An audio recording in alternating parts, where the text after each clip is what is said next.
महमूद गजनवी के ज़माने में गजनी के एक काजी के पास इसके एक दोस्त ताजिर ने अशरफीवे की एक थैली बतौर अमानत रखवाई और ख़ुद कारोबार के लिए दूसरे मुल्क चला गया। वापसी पर उसने काजी से अपनी थैली वापस मांगी, जो उसने वापस कर दी।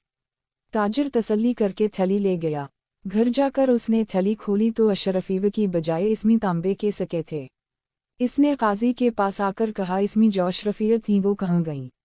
काजी ने जवाब दिया, वही जिस तरह तुम बंद थैली दे गए थे, मैंने उसी तरह तुम्हारे हवाले कर दी। अब मुझे क्या मालूम कि इसमें अशरफियत थी या तांबे के सिक्के।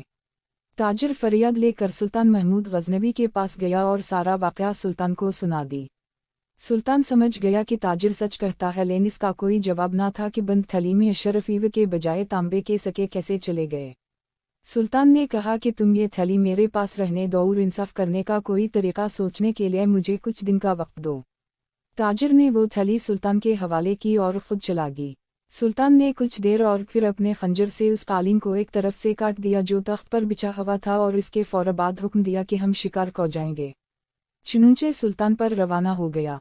बादशाह की रवानगी के बाद जब वजीर वगैरह वापस लौटे तो वो ये देखकर हैरान रह गए कि तख्त शाही का कालीन एक तरफ से कटा हुआ है।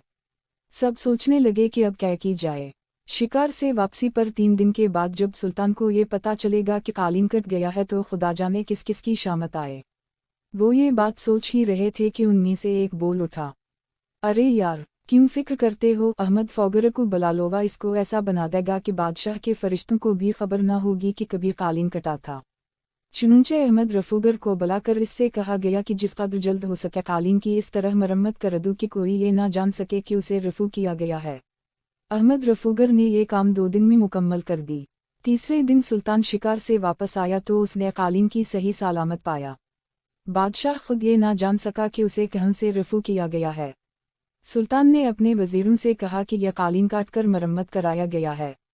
वजीरों ने कस्में खाई कि आलीजा ऐसा नहीं हुआ। इस पर सुल्तान ने कहा कि मैंने खुद इस कालीन को काटा था, बताया जाए कि किसने उसे रफू किया है। बादशाह को बताया गया कि ये काम अहमद रफूगिर ने किया है। सुल्तान ने अहमद को बुलाया और वो थैली दिखाकर कहा, देखो, कहीं ये थैली तो तुम्हारे पास रफू के लिए नहीं आई थी। पहले तो अहमद ने इनकार किया, मगर जब सुल्तान ने सख्ती से पूछा तो उसने कहा, जी हाँ, ये थैली फलां काजी साहब मेरे पास लाए थे जिसमें ने रफू कर दी था।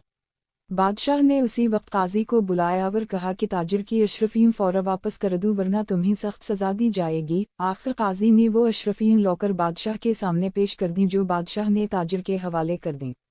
काजी के खिलाफ मुकदमा चलाया और उसे सजा दिलाई।